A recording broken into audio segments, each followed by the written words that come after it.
It was a hot afternoon in a small southern town when an elderly black woman named Mrs. Hargrove walked slowly along the sidewalk, holding a bag of groceries. She had lived in that town her entire life, known for her kindness and quiet strength. But that day, as she rested for a moment on a bench outside a convenience store, a police cruiser stopped near her. Inside was Officer Trent, a man with a reputation for his harsh behavior toward minorities. He looked at Mrs. Hargrove with irritation, assuming she was loitering. Without asking any questions, he approached her, accusing her of begging. Mrs. Hargrove, calm but visibly tired, tried to explain that she had just walked from the market and was resting her knees. But the officer didn't listen. Instead, he grabbed a bottle of water from his car and cruelly poured it over her head, mocking her in front of bystanders. Some people gasped but didn't step forward. Mrs. Hargrove sat there, humiliated, her groceries soaked, her hands trembling. She didn't shout, she didn't curse. She simply whispered something under her breath, then slowly stood up and walked away. What no one knew was that Mrs. Hargrove wasn't just an ordinary woman. Her son was someone who could change everything, and in just a few hours that officer's life would take a shocking turn. Part 2. Mrs. Hargrove reached her small home on the edge of town, drenched but silent. She placed her ruined groceries on the counter and sat in her old wooden chair. For a moment, her eyes welled up with tears, not from pain, but from disappointment that even in her old age she was still treated as if she didn't matter. She picked up the phone and called her son. When he answered, his tone shifted immediately. He could tell something was wrong. She hesitated, not wanting to worry him, but when she finally told him what happened, the silence on the other end of the line was chilling. Her son, Daniel Hargrove, wasn't just any man. He was a decorated federal judge who had spent years fighting civil rights cases. He was respected across the country, known for his calm but powerful voice in court. Hearing what had been done to his mother, he didn't raise his voice. He simply said he'd be there that evening. Meanwhile, word began to spread through the neighborhood. Some young people had recorded the incident on their phones. The video started circulating locally, showing the officer's cruel act toward the elderly woman. It didn't take long before it reached social media, and outrage started to grow. Part 3. By the next morning, the video had gone viral. People were furious.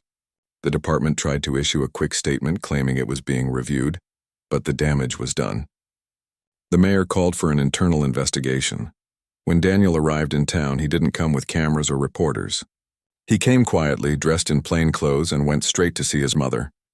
He hugged her, reassuring her that she hadn't done anything wrong. She smiled weakly, telling him she didn't want revenge, just respect. Later that day, Daniel walked into the police station unannounced. The officers looked confused at first, until one of them recognized him from TV interviews and courtroom news. He asked to see Officer Trent. The officer, unaware of who he was, appeared with an arrogant smirk, assuming Daniel was just another protester. But when the chief came out and saw Daniel Hargrove standing there, his face went pale. He immediately asked them all to step into his office. That's when the truth began to unfold. The man whose mother had been humiliated in public was one of the most influential judges in the state. Part 4. The meeting inside the chief's office was tense. Officer Trent tried to explain himself, saying the woman looked suspicious and that he was just enforcing the law. Daniel sat quietly, his expression calm but firm. When he finally spoke, his words cut deeper than any anger could. He reminded them that power without compassion turns into abuse, and that justice doesn't stop at a badge. The chief tried to apologize, but Daniel wasn't interested in personal apologies. He wanted accountability. Outside the station, protesters had gathered. People were holding signs demanding respect for Mrs. Hargrove. News crews started arriving, and when they realized who her son was, the story gained national attention. The mayor called for a full disciplinary hearing. Officer Trent was placed on suspension as the investigation continued. Meanwhile, Mrs. Hargrove stayed home, trying to stay out of the spotlight. She wasn't interested in fame or attention. She only wanted people to learn something from what happened. Part 5. Weeks later, the case reached its conclusion. Officer Trent was found guilty of misconduct. and the department issued a formal apology to Mrs. Hargrove. The city council voted to require new racial sensitivity and ethics training for all officers. Daniel stood beside his mother at a press conference, not as a judge but as a son. He spoke about forgiveness, dignity, and the importance of respect, no matter someone's race or age. His mother stood silently beside him, her calm presence saying more than words ever could. The story spread far beyond their town. Schools discussed it, churches spoke about it, and even law enforcement groups used it as a case study on the consequences of prejudice and misuse of authority. In the end, Mrs. Hargrove returned to her quiet life, tending to her garden and greeting her neighbors as she always had. But this time, when officers passed her street, they didn't look through her. They nodded respectfully. What had begun as a moment of cruelty had turned into a lesson that changed an entire community. The afternoon sun burned hot over the quiet streets of a small southern town. Heat shimmered off the pavement, making even the birds too tired to sing. Along the sidewalk, an elderly black woman named Mrs. Hargrove walked slowly, her back slightly bent, one hand gripping a small grocery bag, and the other holding onto her cane. Her thin cotton dress clung to her as she made her way home from the local market. She stopped for a moment outside a convenience store to rest. The bench in front of it was cracked and old, but it gave her knees a break. Her legs weren't what they used to be. Still, she smiled to herself, proud she had managed to get everything she needed without asking anyone for help. A bottle of milk, some fruit, a loaf of bread. Just enough for the week. She was about to take a sip from her own water bottle when a police cruiser pulled up nearby. The car idled for a moment before the door opened. Out stepped Officer Trent, a man known around town for his sharp tongue and quick temper. People had whispered about him before, how he talked down to certain folks, how he treated others with less respect than they deserved. He saw Mrs. Hargrove sitting on the bench and frowned. His hand rested on his belt as he walked closer. To him, she looked out of place, and an old woman sitting alone, groceries at her feet, catching her breath in the heat. Without asking anything, he assumed the worst. He spoke sharply, asking her what she was doing there. His tone carried more accusation than curiosity. Mrs. Hargrove lifted her head slowly, her voice calm but tired, and said she was just resting a bit before heading home. She explained that she had walked from the store up the street and needed a moment to cool off. But the officer didn't believe her. He looked her over, eyes narrowed as if searching for something wrong. He said she shouldn't be sitting around and told her to move along. Mrs. Hargrove tried to smile politely. She told him she'd only be another minute, that her legs just needed a break, but that only seemed to irritate him more. He accused her of loitering and demanded she leave. A few people nearby glanced over but quickly looked away. Nobody wanted trouble. The air between them grew tense. Mrs. Hargrove's voice remained steady. She said she wasn't breaking any law, that she just needed to sit. The officer took a step closer, his face tightening with anger. He opened the back door of his cruiser and pulled out a bottle of water. For a moment, Mrs. Hargrove thought he might offer it to her. Instead, he twisted the cap off and poured it right over her head. The cold water soaked her gray hair and ran down her face, dripping onto her dress and into her bag of groceries. The fruit rolled onto the pavement. The bread got wet. Gasps came from people watching nearby, but no one said a word. Mrs. Hargrove didn't move. Her hands trembled slightly as she looked up at him, water dripping from her chin. The officer laughed under his breath and told her maybe that would help her wake up. Then he turned and walked back to his car, slamming the door before driving away. For a few seconds, the street was silent except for the sound of the car's tires fading in the distance. Mrs. Hargrove stood there, drenched and humiliated. Her heart felt heavy, not because of the water, but because of the disrespect. She had lived through years when people treated her like she didn't belong, and she had thought those days were behind her. Yet here she was, in her old age, standing on a hot street, dripping wet from an officer's cruelty. A young woman stepped forward quietly and helped pick up the groceries. She offered to call someone, but Mrs. Hargrove shook her head. She said softly that she was fine. The woman didn't argue, just nodded and handed her the bag. Mrs. Hargrove thanked her and began the slow walk home. Each step felt heavier than the last. Her cane tapped against the sidewalk, steady but slow. People stared as she passed, some with pity, others with discomfort. She didn't look back. When she reached her small house at the end of the street, she unlocked the door and went inside. The air inside was still and quiet. She set her bag on the counter, pulled out a towel, and began to dry her hair. Her groceries were ruined. The bread was soggy, the fruit bruised. She sighed softly, sat down, and stared at her hands. Tears welled up in her eyes, not from pain, but from something deeper. Disappointment. After all these years, after everything her family had worked for, it still felt like she was fighting to be seen as a person. She whispered to herself that maybe the world hadn't changed as much as she thought. But then she stopped. She took a deep breath and straightened up. She had always believed that dignity wasn't something anyone could take from you, not even someone in uniform. She reached for her phone, hesitating for a long moment before dialing a familiar number. When her son answered, his voice was warm and strong, the kind of voice that always made her feel safe. He greeted her cheerfully, asking how she was. She tried to sound normal, but he could tell right away something was wrong. Her voice trembled slightly as she told him what had happened. She didn't give every detail. She didn't want to upset him. But the silence on the other end said enough. Her son, Daniel, didn't say much at first. He asked where she was, if she was okay, and if anyone had recorded it. She told him someone probably had, since she saw phones out. He said he'd be there by evening. His tone was calm, but there was a strength behind it. A kind of quiet storm that meant he wasn't going to let this go. After she hung up, Mrs. Hargrove sat in her old rocking chair and looked out the window. Her small garden swayed in the wind, and she tried to focus on that, on something peaceful. But her mind kept replaying the moment on the sidewalk. The sound of laughter, the sting of humiliation. She didn't want revenge. She didn't even want an apology. What she wanted was change. She wanted her grandchildren to live in a world where things like this didn't happen anymore.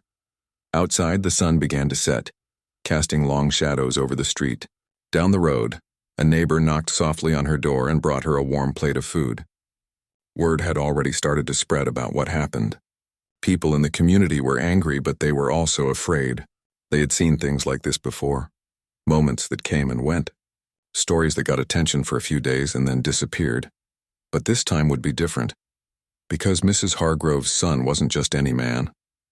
He was a respected federal judge known across the country for defending people who didn't have a voice. He had spent his life fighting for justice, making sure those in power couldn't abuse it. And now the same system he had worked to protect had turned against his own mother. As Mrs. Hargrove sat quietly that evening, she didn't know that the video of the incident was already making its way across town. Someone had uploaded it to social media, where it began spreading quickly. People were shocked at the sight of an elderly woman being treated that way. Comments poured in, calling for accountability. By the time Daniel's car pulled up to her driveway that night, the story was already gaining attention beyond their small town. He stepped out, walked straight to the door, and when his mother opened it, he hugged her without saying a word. She rested her head on his chest, and for the first time that day, she let her tears fall. He held her tight, not as a judge, not as a man of influence, but as a son. He promised her softly that she wouldn't have to fight this alone. As she sat back down, he looked around her home, the photos on the wall, the small cross above the doorway, the worn Bible on the table, reminders of strength, patience, and faith. He knew she had endured much worse in her lifetime, but this time he wouldn't let silence win. While his mother rested, he sat quietly on the porch, scrolling through his phone. The video was already viral. Thousands of people were sharing it, tagging the police department, demanding answers. The night air was thick with heat and tension, but Daniel's expression stayed calm. He had seen injustice before, but never this close to home. By morning, the small town would wake up to something it hadn't expected. And the officer who thought he could get away with humiliating an elderly woman would soon learn that the person he poured water on wasn't just someone's mother. She was the mother of a man who could make the whole world listen. The next morning, Mrs. Hargrove woke to the sound of birds singing outside her window. The sun shone brightly and the air felt heavy with the heat of a new day. She moved slowly through her morning routine, washing her face and making herself a cup of tea. Her body still ached slightly from the previous day, but it wasn't the physical discomfort that weighed on her. It was the memory of the officer's actions and the thought of what might come next. She knew the world could be cruel, but she had learned to face it with patience and calm. She had lived through moments when people treated her unfairly because of the color of her skin, but she had never allowed herself to be broken by them. Now, in her old age, she had to confront something similar again, but this time she wasn't alone. Her son Daniel was coming to stand with her, and that gave her courage. By mid-morning, Daniel arrived at her house. He had driven in quietly, parked down the street, and walked up to the door without announcing himself too loudly. Mrs. Hargrove opened the door before he could knock, and they exchanged a brief, quiet hug. There was no need for words. The comfort of his presence was enough. They sat together in the living room, reviewing the events from the previous day. Daniel asked his mother to recount everything once more, step by step, from the moment she left the market to the moment the officer poured water on her. She told the story clearly, without exaggeration, though her voice occasionally trembled. Every detail mattered. Every reaction of the officer, every bystander, every small action she had taken was part of the truth. Daniel listened carefully, taking mental notes. He knew that when they went to address the situation with the police department, they needed to be precise. They needed to show exactly what happened without giving anyone room to twist the story. This was not just about humiliation. It was about accountability and respect. After recounting the events, they spoke about what could happen next. Daniel explained that the officer might deny everything or try to shift the blame. The department might attempt to downplay the incident. It was important to stay calm and focused. Mrs. Hargrove nodded, understanding. She had faced worse in her life, and she trusted her son's judgment completely. Around midday, Daniel suggested they document everything. They went over the video again, noting the officer's actions, his words, and the reactions of people who had been watching. They made sure to keep screenshots, timestamps, and any relevant details that could support their case. Daniel also made calls to trusted colleagues, local attorneys, and civil rights organizations to ensure that everything was properly prepared. As they worked, a few neighbors stopped by to check on Mrs. Hargrove. They offered kind words and reassurances, expressing their outrage at what had happened. Mrs. Hargrove thanked them politely but reminded them that the focus was not on anger or revenge. It was about dignity, respect, and ensuring that such actions did not go unchallenged. By mid-afternoon, news of the incident had begun to spread more widely. Local news outlets contacted neighbors for statements, and social media posts had started to gain traction. The video of the officer pouring water on an elderly woman sparked outrage, and people began to discuss the deeper issues it represented: prejudice, abuse of authority, and the importance of holding people accountable. Daniel stayed by his mother's side, making calls and coordinating with others who could provide support. He wanted to ensure that the case would be handled professionally, with transparency and fairness. At the same time, he remained calm, knowing that patience and strategy were more powerful than anger. Mrs. Hargrove, meanwhile, focused on keeping her household calm and orderly. She prepared simple meals, tended to her small garden, and maintained her routine. Keeping herself busy helped her stay grounded, and it reminded her that life continued even in the midst of challenges. She had learned that maintaining dignity and composure in difficult situations was itself a form of resistance. Later that afternoon, Daniel suggested they visit the police station. They would not go to confront anyone aggressively. The goal was to present the facts, make the department aware of the situation, and request accountability. Mrs. Hargrove agreed, understanding the importance of being proactive while maintaining her calm demeanor. As they walked to the station, people on the street began to notice them. Some nodded in recognition, others whispered quietly. The news of the incident was spreading, and many were curious about the woman and her son who were taking action. Mrs. Hargrove walked steadily, cane in hand, her head held high. Daniel walked beside her, ensuring she felt supported and safe. When they arrived at the station, they were met with a mixture of surprise and tension. Officers looked at them curiously, wondering who the elderly woman and her son were and why they were there. Daniel asked to speak with Officer Trent, the man who had poured water on his mother. The officer appeared unaware at first of who Daniel was. He assumed Daniel was simply another concerned citizen upset about the incident. There was a hint of arrogance in his expression, a belief that he could talk down to anyone who questioned him. But that changed the moment the chief of police entered the room. The chief's face paled slightly when he recognized Daniel Hargrove. He knew immediately that this was not a simple complaint. Daniel was a federal judge respected for his work in civil rights and justice. The room became quiet as the weight of the situation settled over everyone present. Daniel spoke calmly, addressing the chief and the officers. He recounted the incident, describing the officers' actions and the impact it had on his mother. His voice was steady, authoritative, but not angry. He made it clear that the situation demanded accountability, not just an apology. Officer Trent attempted to defend himself, saying the woman had appeared suspicious and that he had only been enforcing the law. Daniel listened without interruption, then responded firmly, explaining that authority comes with responsibility and that abusing it harms not only the individual, but the community as a whole. The conversation continued, with Daniel making sure that the department understood the seriousness of the situation. He emphasized that this was not just a personal grievance but a matter of public concern. The video evidence, the community response, and the involvement of civil rights organizations meant that the incident could not be ignored. Outside the station, the story continued to unfold. People began gathering, some curious, some supportive. The community wanted to know what would happen next and how justice would be served. Daniel and Mrs. Hargrove remained calm, knowing that their actions were being watched and that the way they conducted themselves would set an example.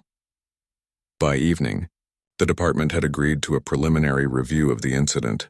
Officer Trent was placed on administrative leave pending further investigation.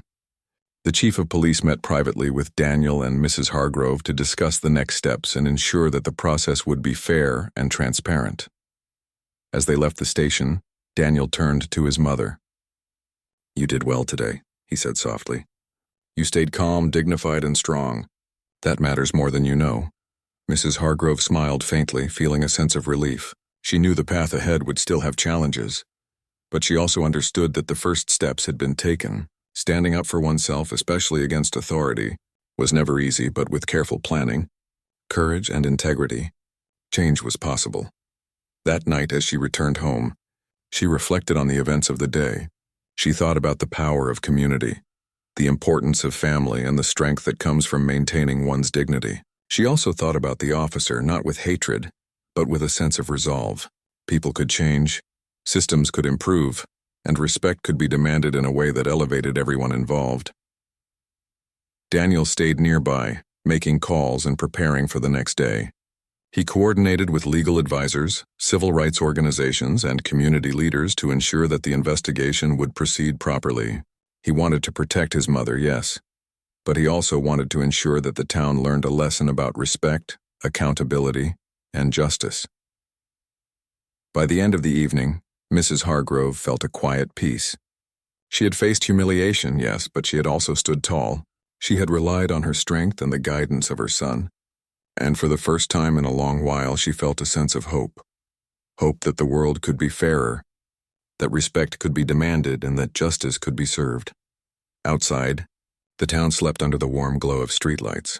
Inside, Mrs. Hargrove and Daniel prepared for the days ahead, knowing that the story of the previous day would continue to unfold. They were ready to face it together with calm, courage, and dignity, setting an example for everyone who watched and learned from their actions. The video of the incident continued to spread online, and more people began discussing the situation.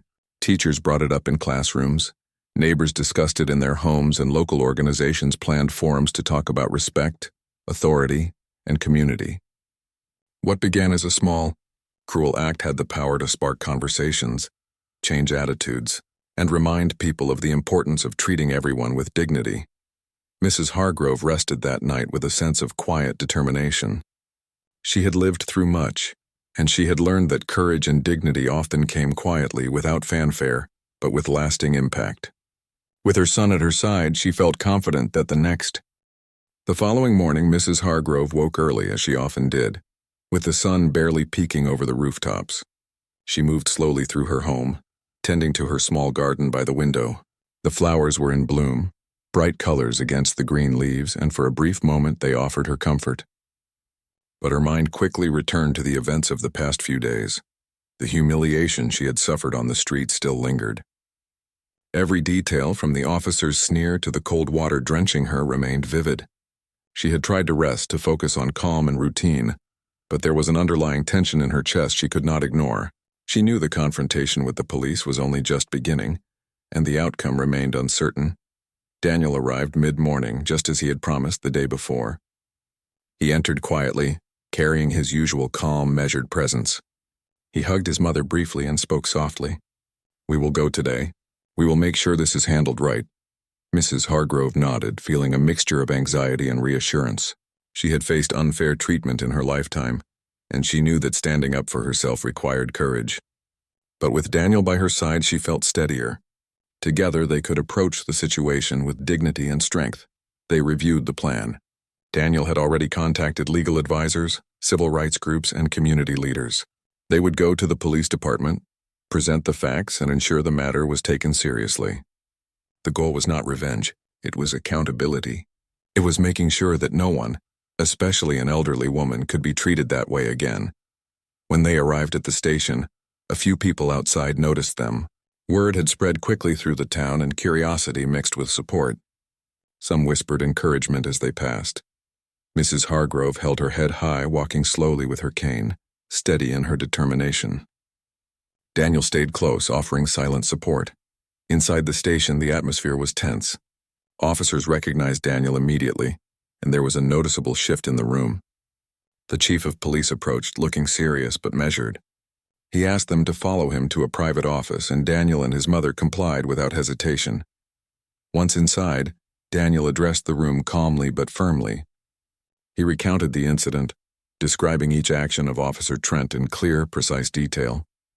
He emphasized the public humiliation, the unnecessary cruelty, and the importance of accountability. Mrs. Hargrove sat quietly beside him, her presence alone adding weight to the situation. Officer Trent attempted to justify his actions, claiming he had been enforcing the law and that the woman looked suspicious. His voice carried arrogance, a sense that he could defend himself simply because he wore a badge. But Daniel's calm, composed response left little room for excuses. He explained that authority came with responsibility, and abusing that authority had consequences. The chief listened carefully, acknowledging the seriousness of the situation. Daniel presented the evidence: the video, timestamps, witness accounts, and the growing public concern. He spoke of the need for transparency and fairness in the investigation, insisting that the officer's behavior could not be ignored. Mrs. Hargrove remained composed throughout, listening quietly, occasionally offering a small nod when her son emphasized a point. She did not speak much, but her quiet dignity spoke volumes. Her presence reminded everyone in the room that this was not just a matter of procedure. This was about a person, a life, and respect. Outside, the situation was beginning to draw attention. Local news crews had arrived, and members of the community gathered to watch. People whispered among themselves, some expressing shock, others offering support. The story had already started spreading through social media, and the town was becoming aware of the gravity of the incident. Daniel stayed focused on the conversation inside the station. He knew that Officer Trent might resist accountability, that the department might try to minimize the situation. But he remained calm, methodical, and determined. He wanted to ensure that justice was done without creating unnecessary conflict or sensationalism. The chief of police, recognizing Daniel's authority and influence, agreed to a full review of the incident. Officer Trent was placed on administrative leave pending investigation. Daniel also requested that the department implement sensitivity training and a review of policies to prevent future incidents. The chief agreed, noting the importance of learning from the situation and restoring community trust. After the meeting, Daniel and Mrs. Hargrove left the station. The air outside felt heavy but cleaner somehow, as if the first steps toward justice had already been taken. People on the street recognized them, and some quietly offered words of encouragement. Mrs. Hargrove acknowledged them with a small nod, her expression calm and resolute.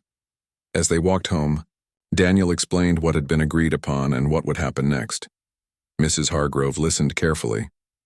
She understood the significance of each step, not just for herself but for the broader community. The actions they were taking would send a message that mistreatment, Cruelty and abuse of power would not be tolerated. Back at home, they reviewed the day's events in detail. Daniel made phone calls to ensure that the documentation of the incident was thorough and that oversight groups were informed. He wanted to make sure that the process remained transparent and fair. Mrs. Hargrove focused on maintaining her home and preparing a simple meal. The quiet routine helped her stay grounded amidst the tension of the day. By evening, the community response had grown. People shared the video online expressing outrage and support. Local organizations planned meetings to discuss respect, authority, and accountability. Schools began using the story as a lesson about dignity and fairness. The incident, small as it might have seemed to some, had sparked a conversation that reached far beyond their town. Daniel and Mrs. Hargrove sat quietly together, reflecting on the events. They spoke about dignity, patience, and the importance of standing up for what was right. Mrs. Hargrove expressed gratitude for her son's guidance, knowing that his presence and support had made all the difference. Later, as night fell, Mrs. Hargrove prepared for bed. She reflected on the week's events and the challenges ahead. She understood that confronting authority and seeking accountability would not be simple or quick, but she also knew that she was not alone. Her son's experience, wisdom, and commitment to justice provided strength and hope. Daniel stayed nearby, reviewing plans for the next steps. He coordinated with legal advisors and community leaders, ensuring that the investigation would proceed appropriately. He wanted to protect his mother, yes, but he also wanted to ensure that the town learned a lesson about respect, integrity, and accountability. The night grew quiet, the streets calm under the soft glow of streetlights. Mrs. Hargrove and Daniel prepared for the days ahead with determination and focus. They knew that the story of the incident would continue to unfold, and that every action they took mattered. Inside, Mrs. Hargrove felt a quiet sense of strength. She had faced humiliation, yes, but she had also stood tall. She had relied on her own dignity and the support of her son to navigate a difficult situation. For the first time since the incident, she felt a sense of hope that justice would be served and that the community would learn from what had happened. The story of her experience had already begun to resonate beyond their small town. Teachers, neighbors, and community leaders were talking about it. They discussed respect, accountability, and the responsibility that comes with authority. What began as a moment of cruelty was now becoming a lesson, a reminder that dignity must be protected and that injustice cannot be ignored. As Mrs. Hargrove prepared to sleep, she thought about the future. She knew that change would not happen overnight, but she also knew that standing up for what was right was always worth the effort. With Daniel by her side, she felt confident that the steps they were taking would bring accountability, restore respect, and remind the community of the importance of treating everyone with fairness and dignity. Outside, the town slept unaware of the lasting impact of a single act. Inside, Mrs. Hargrove rested with the knowledge that she had faced humiliation and injustice but had not allowed it to define her. She had acted with dignity, and she had a son who would ensure that justice was pursued. Together, they were ready to face whatever came next, and in doing so, they were setting an example for everyone who witnessed their story.